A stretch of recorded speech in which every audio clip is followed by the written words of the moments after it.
dibawa ke luar angkasa, Bu. Kopiko Candy.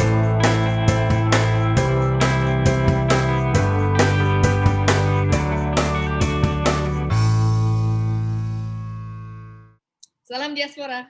Salam diaspora untuk semua diaspora di seluruh dunia. Pagi, siang, dan sore untuk masyarakat Indonesia dan diaspora Indonesia di seluruh dunia. Kali ini saya memiliki tamu spesial, Pak Haruman Rustadi, adalah diaspora Indonesia di Philippines. Beliau adalah Business Unit Head PT Mayora Indah Tbk yang berada di Philippines. Beliau adalah diaspora Indonesia di Philippines. Boleh bercerita dulu sebelum kita ngobrol-ngobrol, Pak, tentang Bapak sendiri. Oh ya, singkat cerita sebetulnya ya saya sudah bertugas 6 tahun di Filipina, ditugaskan dan dipercaya oleh Mayora untuk mewakili Mayora di Filipina di sini. Wah, sebetulnya ini yang pertama tugas saya ke luar negeri selama karir saya yang 30 tahun. Cuman memang pengalaman saya sih dari perusahaan lokal dan internasional ini berlabuh di Mayora dan kebetulan dipercaya untuk memegang market Filipina. Saya tertarik sekali akhir-akhir ini dengan kiprahnya Kopiko kita, Kopiko Indonesia. Ini Kopiko adalah kopi yang merajai pasar Filipina. Saya ingin Bapak mengulas sedikit bagaimana trik dan bagaimana sih kisi-kisi kenapa bisa seperti itu, dan mungkin banyak cerita di balik itu semua.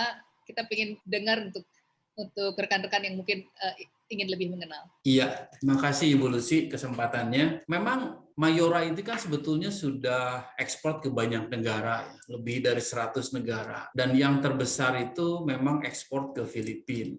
Dan di Filipina sendiri, ini Mayora punya beberapa produk yang sudah jadi market leader.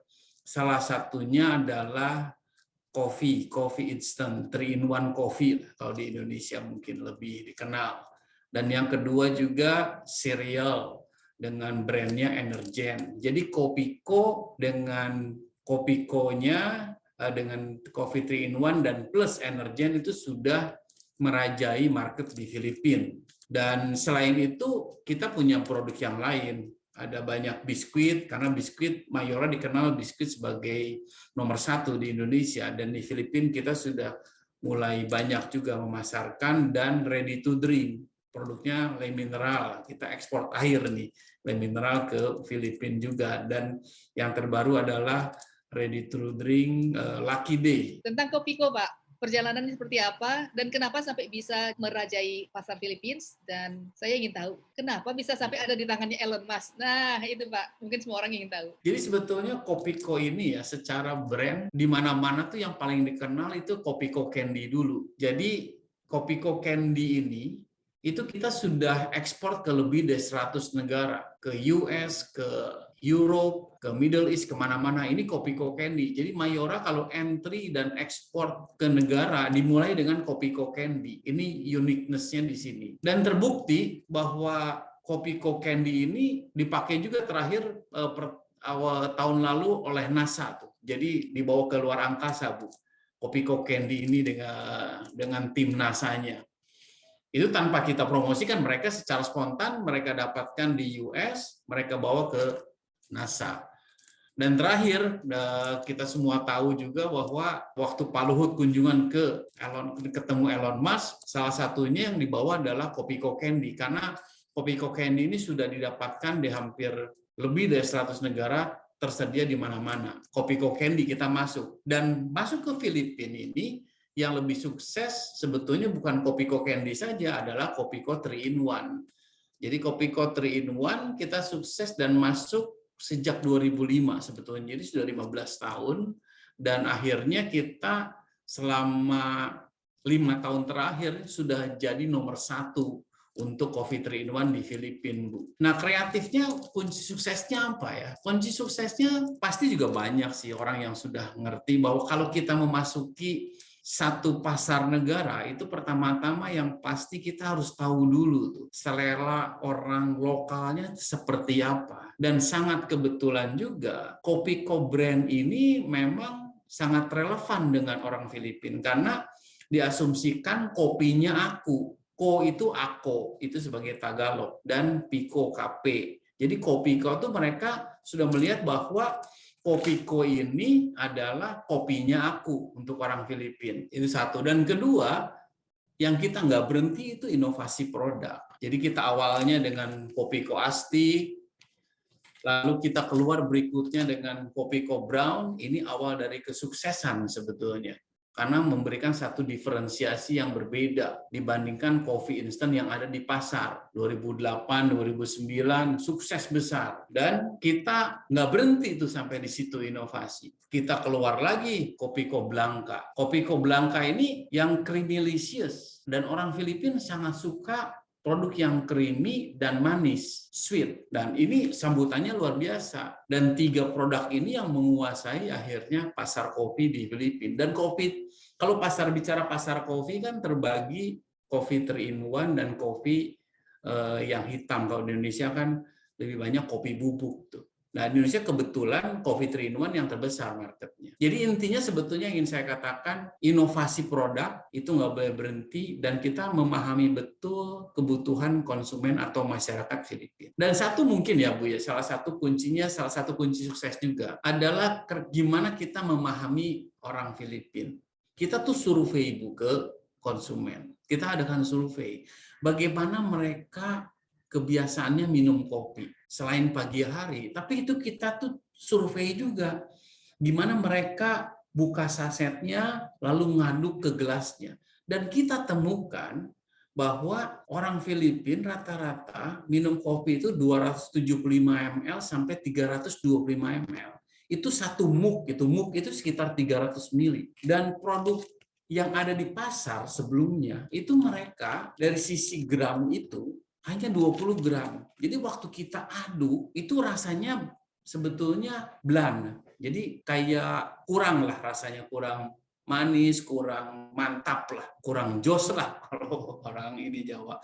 Jadi kita cari tuh 300 ml itu cocoknya berapa gram, itu simple aja. Jadi kita create produk dan ternyata mereka cukup satu sachet aduk, taste-nya langsung lebih unggul jauh misalnya dibanding competitors. Jadi itu salah satu saja tuh bagaimana kita memahami konsumen di Filipina. Itu salah satu, jadi kita kebiasaan mereka tuh seperti apa minum kopi. Kita tidak ingin merubah kebiasaan mereka karena susah, tapi kita memahami kebiasaan mereka. Mayora keren banget, Pak.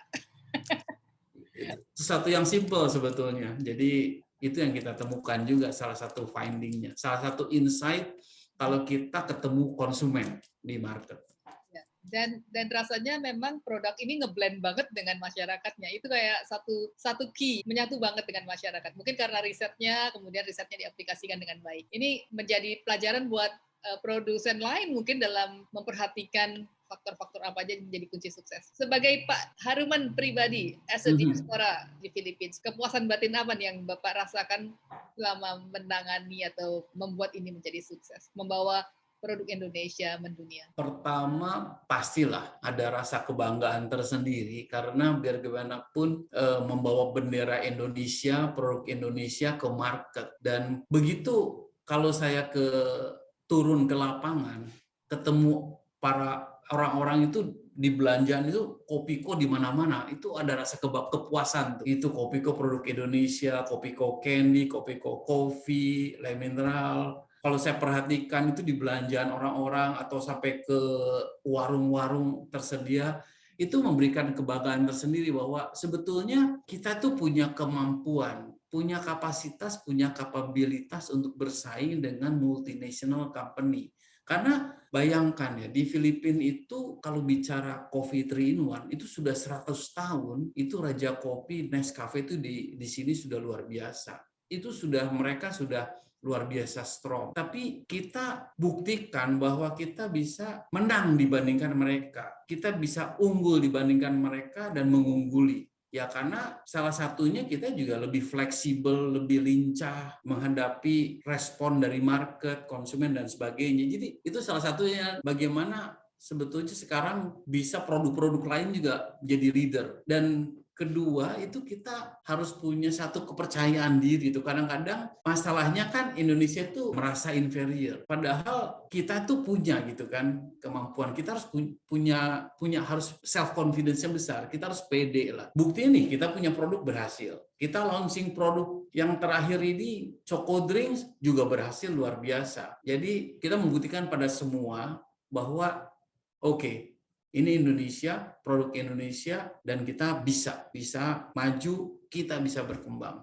Itu yang harus kita selalu dengungkan oleh masyarakat Indonesia di luar. Itu Bu salah satunya. Kami sebagai diaspora Indonesia di Philippines, di luar negeri, bangga dengan Mayora, Pak. Terus terang, Mayora memang salah satu one of the brand that yang membuat kita warga Indonesia di luar negeri bangga dengan perusahaan Indonesia, dengan produk-produk Indonesia. Pesan saya sebetulnya simple aja Bu, bahwa kita harus punya semangat untuk terus maju dan jangan lupa bahwa kita bawa bendera Indonesia. Dan kalau ketemu orang di luar kan mereka selalu tanya, where are you from? Itu kita harus dengan bangga di Indonesia dan kita bawa merek Indonesia dan showing bahwa kita punya satu kemampuan, punya satu kapasitas yang memang bisa bersaing dan mengglobal. Jadi itu yang kita harus tunjukkan pada mereka. Dan kita harus bangga bahwa kita menjadi salah satu ambasador untuk Indonesia di luar. Pak Haruman, terima kasih banyak. Ini message sangat penting karena ini memotivasi dan menjadi semangat untuk rekan-rekan diaspora lainnya di seluruh dunia untuk mempromosikan produk-produk Indonesia. Menduniakan produk-produk, mengenalkan kepada dunia luar. Pak Haruman, terima kasih banyak. Saya ingin kita sama-sama menyampaikan salam diaspora. Salam diaspora, semangat. Terima kasih Bu Lucy kesempatannya dan terima kasih rekan-rekan semua. Thank you Pak Haruman. Terima kasih. Sukses selalu. Ya, sukses Bu.